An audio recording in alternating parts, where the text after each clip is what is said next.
Hi friends, இன்றைக்கி நம்ம என்ன பார்க்க போகிறோம்னா நாட்டு புளிச்சக்கீரை செய்ய போகிறோம். இப்போ இன்றைக்கி நம்ம வாங்க எப்படி செய்யலான்னு பார்க்கலாம்.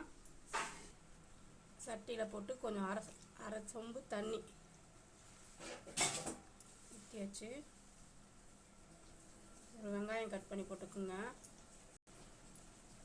பூண்டு ஒரு 10 பல்லுக்கிட்ட, 2 பச்சை மிளகா இதை கொஞ்சம் கிளறி விட்டுக்குங்க.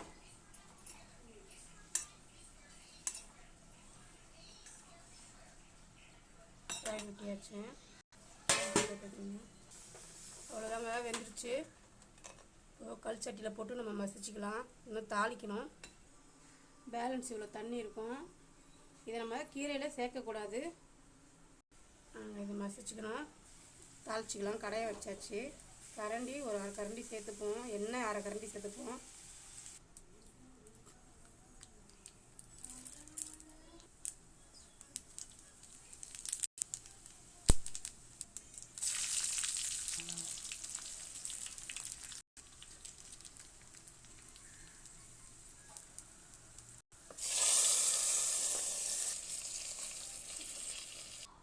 அவ்வளோதாங்க, மசிச்சாச்சு.